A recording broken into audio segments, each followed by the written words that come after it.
Welcome back to ReadingBear. Today, we will take a look at some new revenge stories. And if you enjoyed my content, please don't forget to subscribe to my channel and post some bear emojis in the comments. Let's go! The first one is titled, "Think I'm Breaking the Trash by Law?" Here's a little token of my appreciation. My mum lives in a really small town, where people get into other people's business quite often. My brother and his family live next door to my mum, on opposite ends of shared property. Though it is shared land, they have separate addresses for their homes. They will often share responsibilities and the like. Well, neither household accumulates enough trash each week to justify both of them having trash service. My mum pays for the pickup and they share a trash can. They rarely even fill the one can between both households. The trash man noticed a piece of junk mail with my brother's name and address on it one day and had a fit, saying that they had to pay for their own trash service. My mum ignored him. They weren't doing anything wrong. Trash man didn't like this. He started going through her trash before dumping it in the truck to make sure there wasn't anything in there with my brother's information on it. My brother's household started burning all junk mail, so no one is the wiser, even if they weren't doing anything wrong. The trash man kept threatening to have their service cancelled. Again, my mum ignored him. He kept digging through the trash and just being a dick in general. I told her she should have reported him, but she didn't. Fast forward a couple of weeks. My mum has chickens. Something kept killing my mum's chickens. My brother set a trap to catch or kill whatever it was and they waited. A few days later, the culprit of the chicken killing was caught. It was a skunk. At this point, the skunk was dead and smelled awful. Instead of disposing of the skunk properly, my mum decided to be a dick. She had my brother put the skunk in the trash can under a bag of trash. It baked in the sun for a couple of days before the trash man came again. Mum stood outside and watched as the smug trash man opened the can to dig through it and gagged from the stench of the dead, recently sprayed skunk. I don't think my mum had ever been so proud of herself. Trash man stopped digging through the trash and stopped making threats after that though. The next one is titled, "Cheating Ex Says Bye to His Car and Hello to Double Child Support." First, the child support. So, I was with my ex-husband for about 10 years. When I first met him, he knocked up his previous girlfriend before meeting me, basically kind of ghosted her. Now reflecting back on what happened, convinced me it was her keeping him away from his kid and that he was just the poor victim in all of it. She had taken him to court, got child support for $324 a month for a while, then tried to take him back to get it increased cause she thought he was working and making more. But it backfired, and it got reduced to $112 a month. It stayed like that for about 6 to 7 years, and he actually got behind a couple of times just paying this because he'd lose a job here or there. One of the many ways he convinced me to move out of my home state to his was by telling me that there are more jobs in his home state and that the cost of living is cheaper. Come 2018, I decided to leave him because he wasn't putting in the effort to find a job that would support both of us while I went to nursing school. I had been working the same full-time federal government job and doing school part-time our entire relationship, supporting us while he went to school for medical billing and coding and didn't do anything with it once he was done. His excuse was, they're outsourcing these jobs to India. He bounced from one job to another for one reason or another. Once it came time for me to actually finally apply to a nursing program, I told him he needed to finally step up. He told me he would but never said what he was doing. He would come home from work and complain about the work and the people he worked with. He was eventually fired from that job because his boss said he worked way too slow, and he was delaying orders going out for the company. We also had a bit of a dead bedroom, so that also pushed me to want to leave him. I finally decided to leave, and the ex moved in, an ex-roommate a couple of months later. She had lived with us previously because she found out her first husband had cheated on her. We had decided to help her get on her feet, and she met her second husband, then moved out. Why is this important? Because 4 months after I left, I found emails with nudes of this ex-roommate that my ex was forwarding to a secret email account that I had no clue about. They had been a lot more friendly than I had realized for over 4+ years. The ex-roommate, who was currently living in our marital home, was separate from her second husband because my ex didn't like him in the house. Granted, I didn't like him either cause he was a sleazebag who was also cheating on her, but I digress. My ex even got friendly with his ex-wife, I was wife number 2, and a third person I didn't recognize. Then I found out my ex knocked up the roommate 2 months after being official. I didn't get to confront my ex or her with this, other than me writing an email and attaching the photos I now had. I had to do something else. So, I reached out to my ex's girlfriend who he had his first child with. He's made no effort to be in his kid's life, a source of fights for us here and there, and I tried a few times over the years of reaching out to her and establishing a relationship between them. My mum has a bigger relationship with a kid that she has no relation to than my piece of crap ex. I told her I left him, that he was making way more money at his job, and that she should file to have it looked at. She did and got it increased to $264 a month. Now for the repo of the car. After I left, he decided to buy a brand new Chevy Equinox for over $32,000. I have access to his Credit Karma account, so that's how I know. He works commission-based sales selling furniture, TVs, and appliances. He doesn't bring home much. He actually opened a credit card through his work, bought $5,000 worth of stuff to furnish the house, then let it go to collections. He used my contact info, and they called me trying to collect on it. The payments on that new car were about $634 a month. He made 2 payments then stopped. Now we had bought a house together before I left, and he finally agreed to sell our marital home after getting behind on the payments and not doing what he needed to keep it. We had over 60% equity in the house. He decided to use his half of the sale to buy a smaller house outright instead of paying off his debt. His logic has always been, if I don't have a house payment, the other bills are affordable.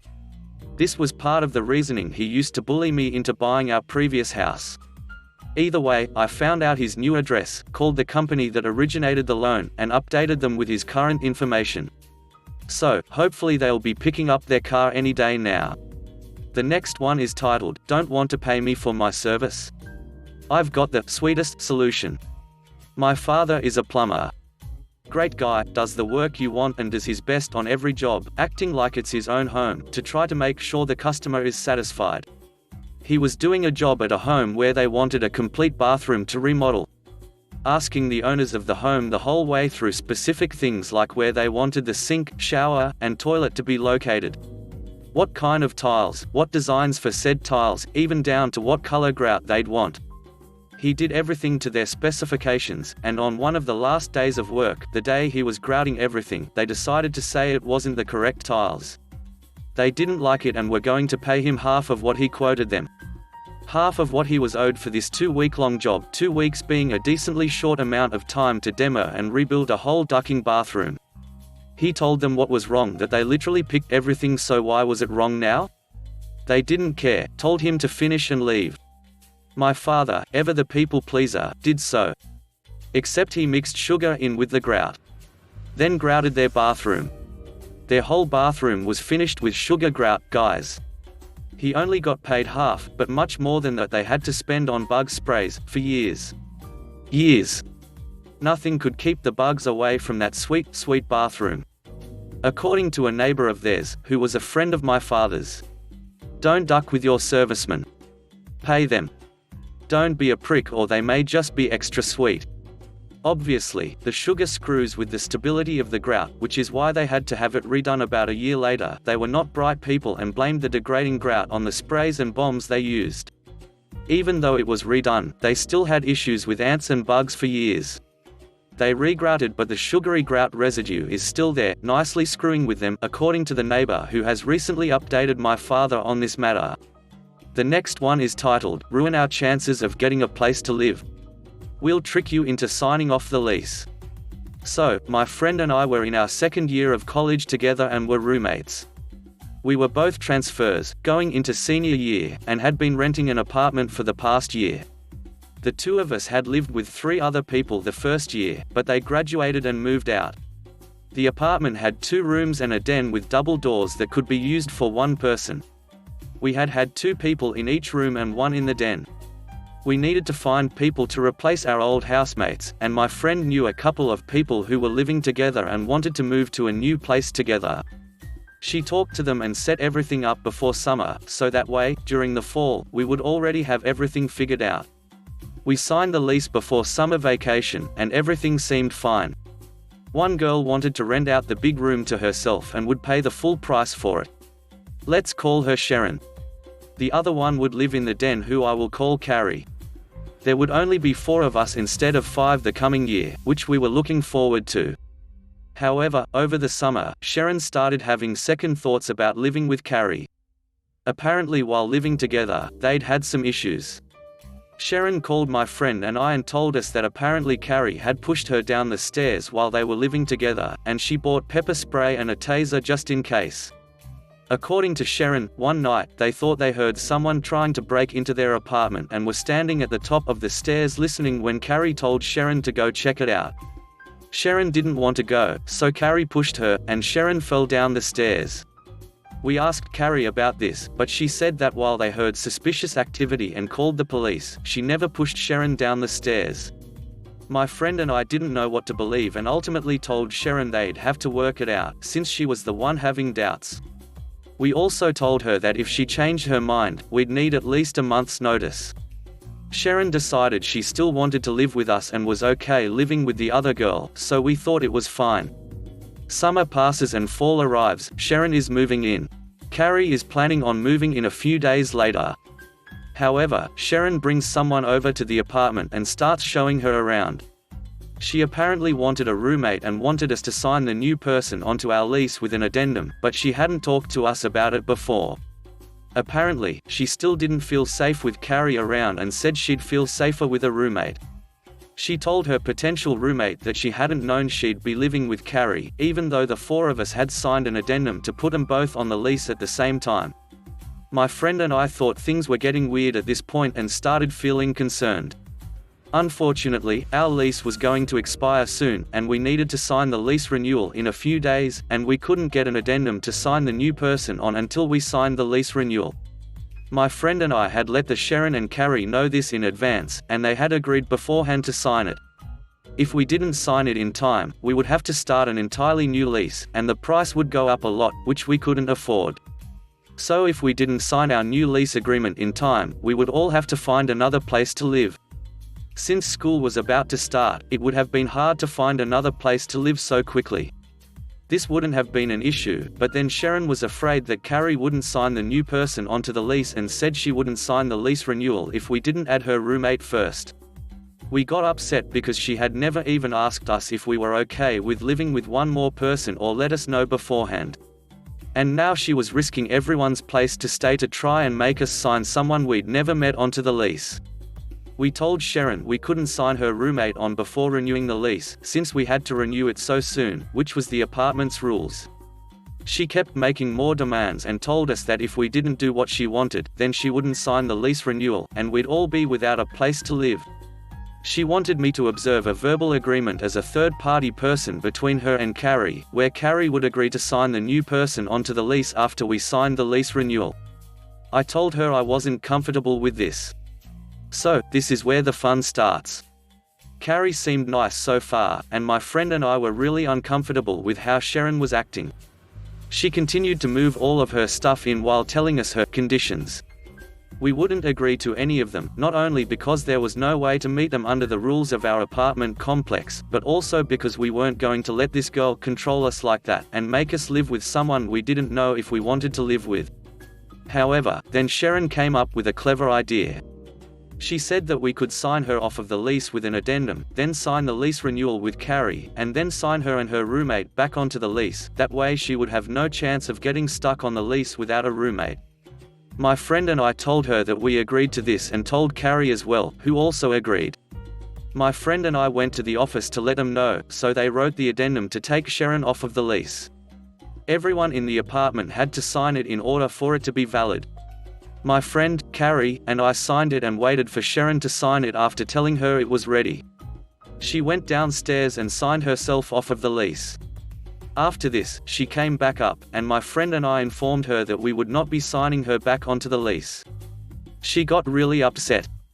She told us that if we didn't want to live with her, she would have signed herself off anyways, but we didn't believe her. She started crying and told us that she had just finished setting up her desk. We didn't care. She had threatened 3 other people's security and place to live, as well as her potential roommates. She went outside and slammed the door. My friend and I were relieved it was over and that we wouldn't be losing our apartment. We just needed to find someone to take her place.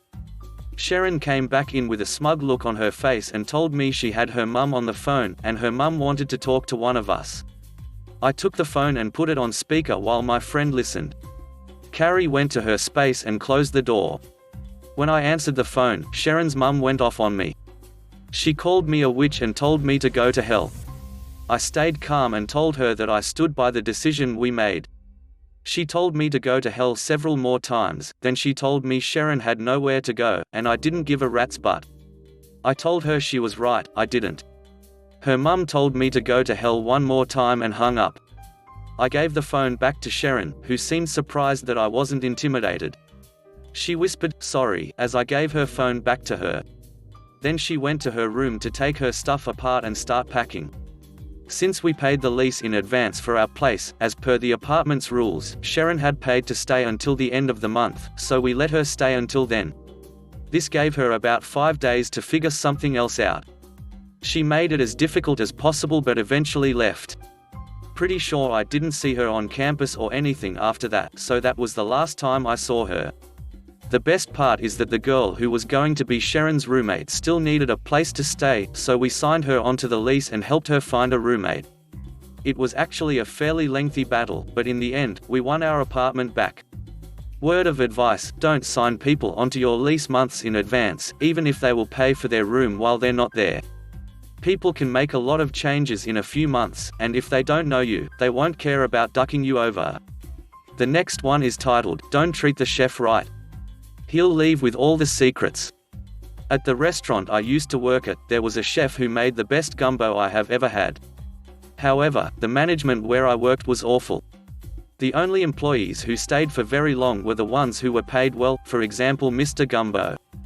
Customers knew him by name. Then one day, he called in sick, which he had never done before, and they didn't let him. He had enough, and quit. But he also burned a few bridges. He took all his notes, which had ratios, spices, times and temperatures. Everything. We had no idea how to make his gumbo. They then tasked me with recreating it. When it was nowhere near as good, most of the gumbo customers, which was a lot of them, left. I quit shortly after. From what I heard from my friends who still worked there, the business almost went under. This was his way of making the management pay. The last one is titled, "Cheat on Me? Spend a night in jail." This happened years ago when I was around 18 and dating a girl I had gone to high school with. We had been together for about a year, and towards the last month of our relationship things started to die out. We wouldn't talk as much and she never had time for me. She claimed she was always working at her family's grocery store. Her family had their own business for years. It was a small grocery store that at one point while I was in between jobs, I even worked at for a short time. Her family was lovely, and her father and I got along great and still chat every now and then, because I was always working or studying, didn't party and had set goals for myself early in life, which her father thought was awesome. So anyway, back to our relationship. Because we both worked, we only had the weekends free. So usually, we would do our best to spend time with each other, but she had grown distant and I hadn't thought anything of it. But one weekend I receive a call from a friend of mine who tells me she had seen my girlfriend out with another guy. I didn't want to believe it, I was devastated. But I thought before I throw any accusations I would get my own proof first. It took me almost 3 weeks to convince her to spend time with me. When she agreed and came over for a night after work, I had planned on confronting her to find out for myself. She arrived shortly after dark and told me she was going to have a shower. She went into the bathroom but had left her phone with her bag and keys on the table. So I did what anyone who has been told they were being cheated on would do, I went through to see for myself. And what do you know, she was cheating on me with her ex-boyfriend who was a dirtbag. You see, he was one of the kids at school that messed around, never came to school. Was out smoking and drinking instead. I never really interacted with him outside of being asked for a lighter for a cigarette. But he was also selling drugs at school. I've always thought people who sell drugs to kids are dirtbags. Not cool at all, bro. I found out she had been going to see him on the weekends to do drugs and drink as well as sleeping with him. There were messages talking about how I was too nice or focused on work too much. How she's only with me because her family loves me and I can handle that. If you tell me that, not cheat on me because of it, I would rather leave a relationship freely. This hit me really hard and messed with my perception of women afterward. I had never been cheated on before and didn't know how to handle the feeling. But I wasn't going to let her do me like that. Here comes the sweet revenge. You see, in those messages they had been talking about needing money for alcohol or drugs and not having enough. This conversation led to him convincing her to steal it from her family business. She had been getting away with almost $800 or so every weekend, as well as stealing items from their shop. So I thought fast, screenshot all the messages, and sent them to her father from her phone. I told him it was me, and that this is what I had found on his daughter's phone. Shortly after she had finished up in the shower, I told her we were finished and I knew everything. I told her to leave and I had a surprise for her when she got home, to which she was confused. She left after that and I received a call from her dad, who was apologized to me for his daughter's actions and sounded almost as devastated as I was. He told me he had already called the police and they were waiting for her to get back home, as well as collecting her ex-boyfriend as an accomplice. I was shocked but thankful that I had cut the dead weight from my life in a just fashion, considering she cheated on me. She got to spend the night in a cell with her ex and was ordered to pay back the amount by a judge and given community service. He, on the other, had happened to have previous warrants out, and I don't know what happened to him after. I wiped my hands clean of her and moved forward. But man, that felt so much better that she at least got some punishment as a result. Thanks for listening.